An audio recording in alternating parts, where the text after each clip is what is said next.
اچھا سر before we move on, ضمیر صاحب مجھے بتائیں 18ویں ترمیم کو تو پہلے بھی کسی نے نہیں چھیڑا تھا، ہم تو بار بار یہ کہہ رہے ہیں کہ کس نے چھیڑا ہے جو آپ بار بار کہہ رہے ہیں کہ ہم نہیں چینج کرنے دیں گے. پھر دوسری بات یہ بے نظیر انکم سپورٹ پروگرام کی بھی جہاں بات ہوئی اسی وقت کے ساتھ ہی بیان آ گیا کہ ایسا کچھ بھی نہیں کر رہے، ہم نام نہیں چینج کر رہے. لیکن وہی بات ہے کہ آپ نے موقع دیا، it was blown out of proportion.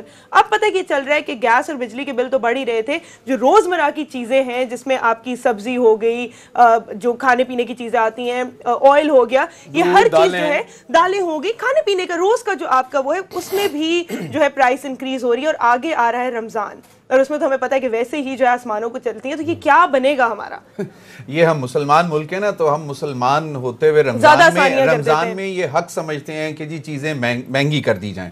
اور چاہے جتنی بھی، میں ہمیشہ کتنے سال ہو گئے ہیں اس چیز پہ رپورٹ کرتے ہوئے کہ جی رمضان میں جو ہے وہ ہر چیز مہنگی ہو جاتی ہے. اور حکومت ہمیشہ رمضان سے پہلے ایک پیکج بھی اناؤنس کر رہی ہوتی ہے، سستا پیکج، کہ جی اور وہ یوٹیلیٹی سٹورز کے تھرو جو ہے وہ تمام لوگوں کو جو ہے سستی چیزیں مہیا کی جائیں گی. اور پھر ساتھ سیکیورٹی چیکس بھی اناؤنس کیے جا رہے ہوتے ہیں کہ جی وہ مانیٹرنگ سخت کر دی جائے گی. کوئی بھی جو دکاندار ہے اگر کوئی مہنگی چیز بیچے گا، لیکن وہ سب جو ہے باتیں رہ جاتی ہیں. اور رمضان میں ہم لوگ روزے بھی رکھ رہے ہوتے ہیں اور پھر اس کے بعد جو ہے مہنگائی کو بھی ایک غریب انسان تو مطلب ہارڈلی کوئی فروٹ نصیب ہوتا ہے اس کو، جو پرائسز ہوتی ہیں. اب تو بہت جو ہے وہ دور کی بات ہے، اب تو مجھے لگتا ہے دالیں بھی کوئی نہیں افورڈ کر سکے گا.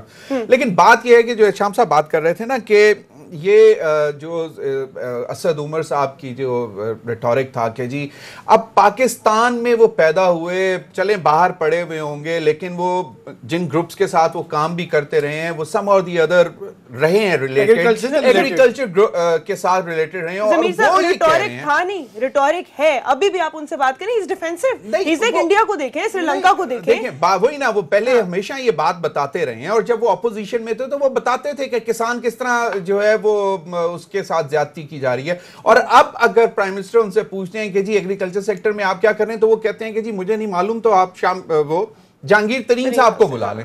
جہانگیر ترین صاحب کے پاس اب یہ ایکسکیوز ہے کہ جی مجھے ایگریکلچر کے اوپر اسپیشل بریفنگ دینے کے لیے بلایا گیا کہ ایگریکلچر سیکٹر میں کیا ہم بہتری کر سکتے ہیں. لیکن بات یہ ہے کہ ایگریکلچر سیکٹر میں بہتری کے لیے جہانگیر ترین جیسے بندے کو بلانے کی کیا ضرورت تھی، جو 10 یا 12 ایکڑ کا ذمہ دار ہے.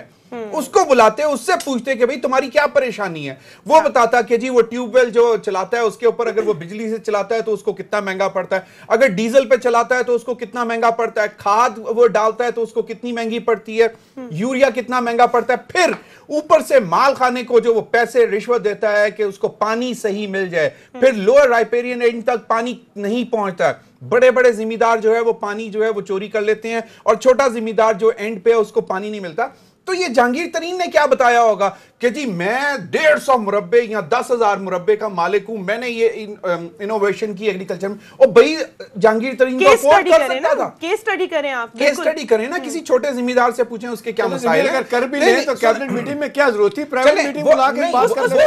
اس پہ بھی آتے ہیں شام صاحب، اس پہ بھی آتے ہیں. اچھا اب ایک تو یہ کہ جی مجھے یہ سمجھ نہیں آتی اسد عمر صاحب کو ایگریکلچر کا نہیں معلوم، اور کہا یہ جاتا ہے کہ پاکستان جو ہے وہ دنیا کی چند ایک فوڈ باسکٹس میں سے ایک فوڈ باسکٹ تھی جہاں سے گندم ہم ایکسپورٹ کرتے ہوتے تھے، چاول ابھی بھی ہم سب سے بہترین ایکسپورٹ کرتے ہیں، کاٹن کی ہماری دنیا مثال دیتی تھی کہ جی جو پاکستان میں کاٹن پروڈیوس ہوتی ہے اس جیسا کوئی مقابلہ نہیں کرتا. اور باقی چیزیں چھوڑیں جی، باقی چیزیں چھوڑیں، گنا جو ہے مطلب جو ٹیسٹ کرنے کا. پھر آپ فروٹس میں آ جائیں، آم مینگوز کا ٹیسٹ اگر دنیا میں کہیں چلا جاتا ہے، مجھے اچھی طرح یاد ہے میں ہیتھرو ایئرپورٹ پہ لینڈ کیا اور وہ آم لے کے گئے ہوئے تھے، کچھ ایئر ہوسٹسز وہ لے کے گئی ہوئی تھی، تو ہم نے وہ کیونکہ خود کیری نہیں کر سکتی تھی تو انہوں نے ہمیں پکڑا دیے تھے. ہم گئے تھے کسی وزٹ پہ، تو وہ ہم نے رکھے ہوئے تھے اور اس کی خوشبو دور دور تک جا رہی تھی. پھر ابھی اگر کنو اگر پاکستان کا کہیں چلا جاتا ہے تو وہ بھی لوگوں کو دور سے اس کی خوشبو آتی. اب یہ چیزیں چلیں چھوڑ دیں.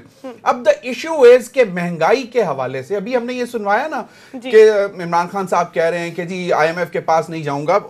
شام صاحب بڑے دنوں سے یہ بات کر رہے ہیں کہ جی اگر آپ نے جانا ہی تھا تو آپ پہلے ڈیسائیڈ کر لیتے. نہیں سر، میرا ایک سوال ہے یہاں پہ IMF سے ریگارڈنگ کہ ہم نے اس کو ڈیلے کیا تھا ایک ریزن سے. ہم نے کہا تھا کہ ابھی نہیں جائیں گے، لیٹ جائیں گے تو جو شرائط ہوں گی وہ نرم ہوں گی. کیا نرم شرائط ہیں؟ ایسا نہیں، معذرت کے ساتھ ایسا نہیں. کلیم ان کا یہی تھا، کلیم تو یہی تھا کہ we'll be on a better negotiating. دیکھیں یہ